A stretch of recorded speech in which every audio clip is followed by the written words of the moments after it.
నమస్తే, welcome to our channel. నేను సౌజన్య. జనరల్గా ఓటింగ్ జరిగిన టైంలో కొంచెం క్రౌడ్తోనే వెళ్తారు, సో అక్కడ ఓట్ వేయడానికి. ఈవెన్ అలానే కౌంటింగ్ జరిగేటువంటి టైంలో కూడా క్రౌడ్తోనే ఉంటారు ఎవరైనా కానీ, పొలిటీషియన్ అనేటువంటి వాళ్ళు. బట్ ఈసారి కౌంటింగ్ డేలో ఏం జరిగిందంటే వైసీపీకి సంబంధించి అక్కడ తాడేపల్లి ప్యాలెస్లో జగన్మోహన్ రెడ్డి అండ్ అలాగే ఈ ఓఎస్డి ఎవరైతే అంటారంటే టెక్నికల్ వైజ్ ఉండేటువంటి పర్సన్, వీళ్ళిద్దరు తప్ప ఇంకెవ్వరూ లేరు అని మనకు వార్తలు వినిపిస్తూ ఉన్నాయి.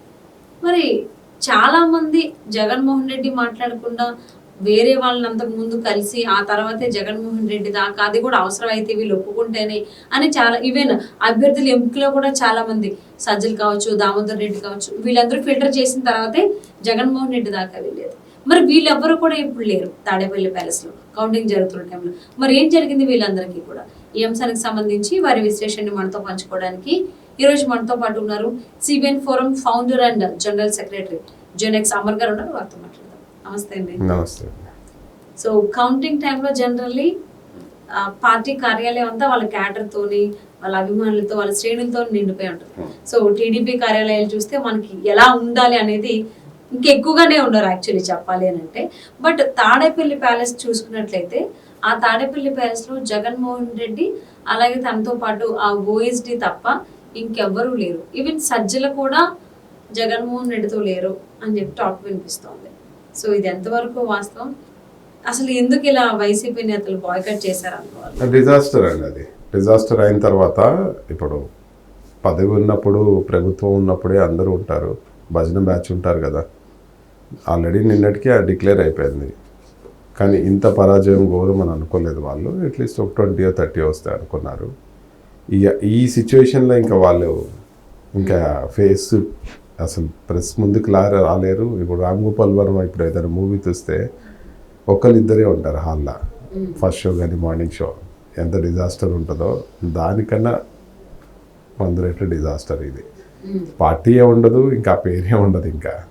ఎందుకంటే ఇంకా ఆ గెలిచిన 10 మంది కూడా ఉండరండి. క్లియర్గా చెప్తున్నాను. నెక్స్ట్ ఎలక్షన్స్కి వచ్చేసరికి ఇంకా పార్టీ ఉండదు, ఆ పేరు ఉండదు. ఎందుకంటే ఇంకా అది అన్ప్రూవన్ అనమాట. అది ఇంకా అది ఎట్లా అంటే అది ఇక పార్టీ అనలేము, అదొక రాజకీయం అనలేము, వాళ్ళకి పరిపాలన అనలేము. ఎందుకంటే అండి ఇండియాలో ఇంత ఘోరంగా ఇంత అపోజిషన్ కూడా కోల్పోయిన ఒక ఆల్రెడీ 5 ఏళ్ళు పరిపాలించిన పార్టీ ఇంకోటి లేదండి ఇంకా ఇంత ఘోరంగా. ఎందుకంటే అందరికి అర్థమైపోయింది అసలు ఏమీ లేని పార్టీ అదండి. ఇప్పటివరకు చేసినంత షో అప్ అనేది క్లారిటీ అందరికి అర్థమైపోయింది. మాటలు చేతలు చేసింది ఏం లేదనేది, డబ్బులు ఇచ్చింది ఏం లేదు, సంక్షేమం లేదు, అభివృద్ధి లేదనేది క్లారిటీగా అర్థమైపోయింది. ఇంకా వాళ్ళు ఎలక్షన్స్కి ఫేస్ చేసే అంత ధైర్యము దమ్ము కూడా ఉండదండి ఇంకా. అంటే చాలా మంది టీడీపీ నాయకులే అన్నారు, వన్స్ రిజల్ట్స్ అనేది బయటకు వచ్చిన తర్వాత వైసీపీ పార్టీ ఉండదు, అసలు వైసీపీ పార్టీలో జగన్మోహన్ రెడ్డి తప్ప ఎవ్వరూ ఉండరు. సో అది రిజల్ట్స్ రోజునే కనిపించేలా చేశారనుకోవచ్చా వైసీపీ నాయకులు? అదే అండి, అదే చెప్పాను కదా. ఇప్పుడు హండ్రెడ్ నిన్నటికి డిక్లేర్ అయిపోయింది. అది ఇవాళ ఇంకా కరెక్ట్గా డిక్లేర్ 1 అవర్లో, ఫస్ట్ 1 అవర్లో డిక్లేర్ అయిపోయింది కదా.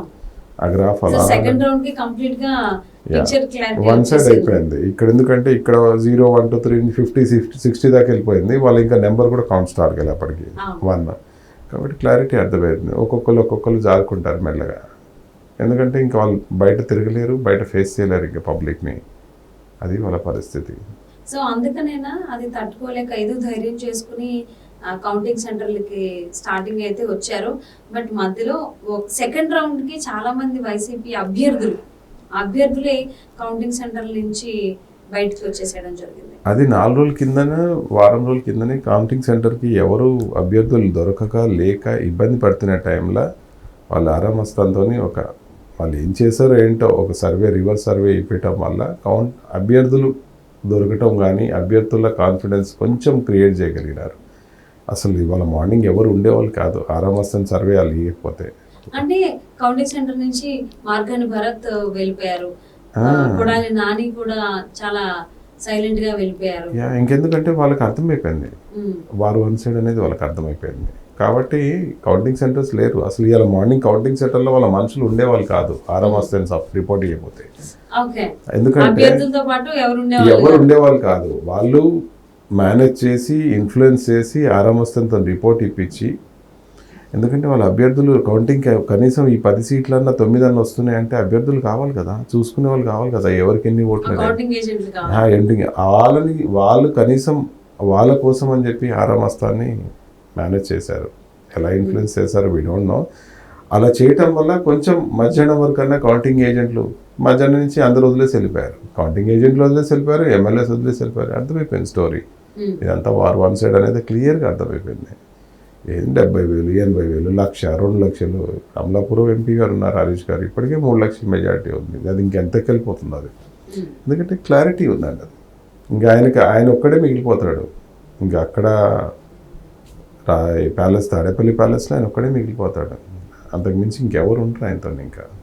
అంటే ఇప్పుడు వరకు కూడా జగన్మోహన్ రెడ్డికి భజన చేసిన వాళ్ళు అనేవాళ్ళు కావచ్చు, సో జగన్మోహన్ రెడ్డి జై కొట్టే వాళ్ళు కావచ్చు, ఇప్పుడు ఎవరు ఇంకా కన్వర్ట్ అయిపోయినట్టేనా ఈ క్షణం నుంచి? అంతే, మళ్ళీ ముద్దులు పెడతా మొదలు పెడతాడు. ఇంకేం చేస్తాడు? ఇంకా మళ్ళీ ముద్దులు పెట్టి ఇంకా ఫామ్ చేసుకుంటాడు. మళ్ళీ ఏం చేస్తాడు? ఇంకా వేరే ఆప్షన్ లేదు. ఇంకా అప్పుడు ముద్దులు పెట్టి పెట్టి పెట్టి పెట్టి చేశాడు. ఇప్పుడు ముద్దులు పెడదామంటే 5 ఎవరు దొరకరు. మళ్ళీ తర్వాత ఇంకా సో అంటే 2014లో ఆయన ఏదైతే పాదయాత్రలో మీరు అన్నట్టు అందరినీ దగ్గర తీసుకుని ముద్దులు పెట్టడం జరిగిందో, మళ్ళీ అదే చేస్తే అసలు చేసే ధైర్యం ఉందా జగన్మోహన్ రెడ్డికి? ఇప్పుడు ఈ సిచ్యువేషన్ చేయడానికి బయట ఉండాలి కదా. ఇప్పుడు 17 కేసులు 18 కేసులు ఉన్నాయి. ఇప్పటివరకు 10 ఏళ్ళ నుంచి కోర్టుకు అటెండ్ కాలేదు. 10 ఏళ్ళ నుంచి కోర్టుకు అటెండ్ కాలేదు. ప్రతి ఫ్రైడే కోర్టుకు వెళ్ళాలి. అవన్నీ క్లారిటీ. ఇప్పుడు అంతో ఇంతో సెంట్రల్ గవర్నమెంట్ సపోర్ట్ ఏదో ఒక దాంతో నెట్టుకుంటూ వచ్చాడు. సీఎం పదవి అడ్డం పెట్టుకొని నేను అక్కడికి వస్తే ఇంత ఖర్చు అవుతుంది, అది ఇది ప్రోటోకాల్ అవి ఇవి చెప్పుకుంటూ వచ్చాడు. ఇప్పుడు ఆ ప్రోటోకాల్ లేదు, సీఎం పదవి లేదు, సెంట్రల్ సపోర్ట్ లేదు, ఏమీ లేదు కదా. ఇప్పుడు ఎవ్రీడే కోర్టుకు వెళ్ళాలి, మళ్ళీ జైలుకి వెళ్ళాలి. రేపటి నుంచి కొత్త కేసులు ఎన్ని ఉంటాయి? ఇప్పుడు బాబు గారిని ఏం లేకుండా 53 రోజులు చేస్తే బాబు గారు 53 సంవత్సరాలు చేయలేరా? ఈజీగా చేయగలుగుతాడు. అంటే దానికంటే ముందు ఆయన మీద ఆల్రెడీ కేసులు ఉన్నాయి, 33 కేసులే ఉన్నాయి, చాలా ఉన్నాయి, సిబిఐవి ఈడీవి కలిసి. అది కాకుండా ఇన్ కేసు జనాదరణ పొందాలి అంటే 2014లో చేసినటువంటి పాదయాత్ర మళ్ళీ ఈ 2024 సంవత్సరంలో జగన్మోహన్ రెడ్డి చేయగలడా? ఒకవేళ చేస్తే ప్రజలు ఆదరిస్తారు అనుకుంటున్నారా? ఇప్పుడు ఎందుకు చేస్తాడు? ఇంకా ఎలక్షన్ అయిపోయింది కదా, ఇప్పుడు చేసేది కూడా ఏముంటుంది? అంటే అప్పుడు కూడా చేశారు కదా, ప్రజల్లోకి 2019లో చేశారు. 19లో చేసినప్పుడు జనాలు నమ్మారు, ఇచ్చారు. తర్వాత చూపించేశాడు అతను ఏంటి అనేది, షేడ్ చూపించాడు, అదర్ షేడ్ ఆఫ్ జగన్ చూపించేశాడు, అర్థం చేసుకున్నారు.